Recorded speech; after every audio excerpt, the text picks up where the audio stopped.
我们现在这个品种算是大叶乌龙品种。然后我们一般采集红茶的话，我们就是采一心一叶，就是采嫩芽部分跟带片叶子这样子，然后就不可以再采说那种太过于老的叶片，然后做出来的茶叶的品质会比较降低，然后再就是滋味会比较淡薄。茶叶主界三派红都系茶树，潘伟雄当地嘅小世界为安尼解说茶应用版本。在我左手边的这个就是我们当地最适合种植的茶种，也是我们特色茶种大叶乌龙茶种。那右手边这个就是算是我们各地都比较适合栽种的四季春。它之所以叫四季春，就是代表说它四季都可以生产，四季如春。然后我们大叶乌龙就是比较偏细条状，然后比较针状的茶叶，然后厚度的话也比我们四季春还来得厚。然后四季春的话，它叶面会比较宽广这样子，那颜色也会比较接近那个翠绿色。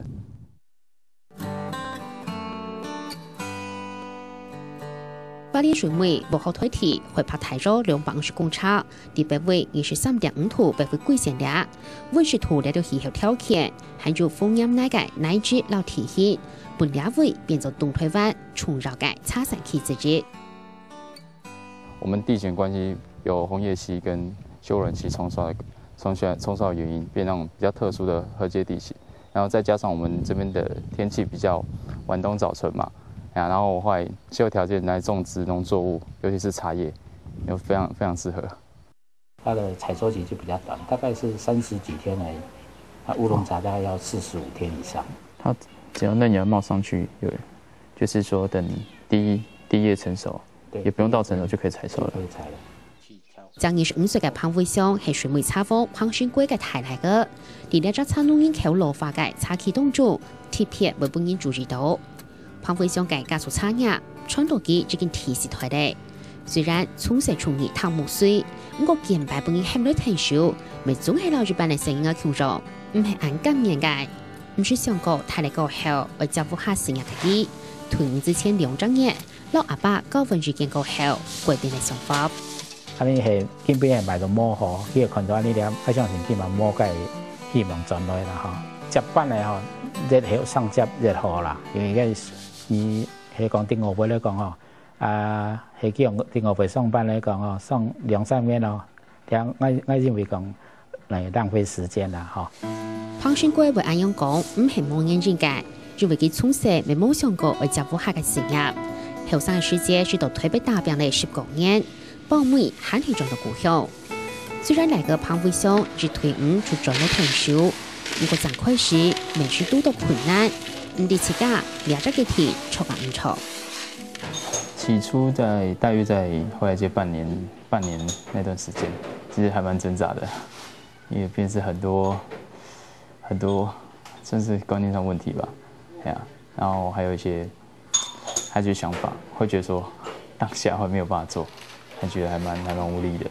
漸漸說有出去外面跑展場之後，才發現說其實很多東西，其實先學會之後再來表達自己意見，然後一些做法，然後算是比較完整性的去說出自己想要做的東西，這樣會比較好。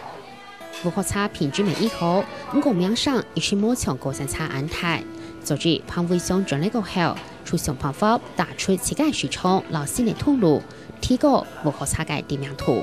我們可能就是要跟其他茶區，像類似高山茶區，做有所區別，然後讓消費者可以直接一眼就可以分辨出我們花蓮的茶，我們特色的茶葉。就好比來說，我們的蜜香紅茶，我們的柚花茶，就是還蠻具我們地方性的代表。然後推出去，它的能見度夠高，然後便是它有一個算是市場一個獨有跟佔有性。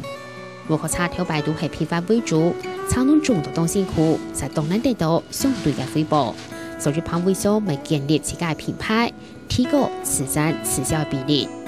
如果我們要自己多半都拿來自己零售的話，就是該有的一些品牌形象啊，然後象徵性的一些 logo 啊，可能這些品都要出來，然後相對就是對我們的東西比較有保障，然後消費者也會記住這東西是我們家自己生產的。某個限住啲花店，彭偉雄連安東年未行出去，就上沒有參加國際茶展，甚至成為簽落嘅強榮後生人，強下落選來做茶產業。這個想法在我回來做時就開始了，說可以選擇說，我们年纪相近的一些朋友会来一起来支持这份产业。再就是说自己家乡的东西，到后来还是得回归家乡，所以不如现在就好好的先做好准备，就大家一起努力。现在目前也还在找寻当中。有去询问过了吗？有询问过，但就是可能目前大部分还是只能以兼职的部分来做，因为毕竟做主业的话还有一段时间呢，还没有办法这样短时间没有办法上手的。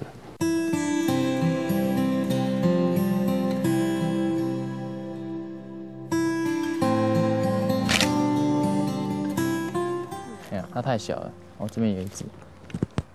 因为这不算是微距的，拍起来有点吃力。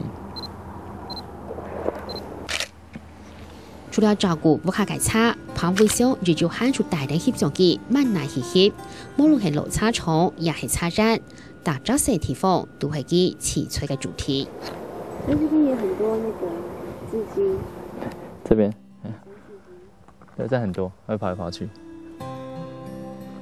潘偉雄用協助佢記錄下嚟如何叉嘅一點一滴，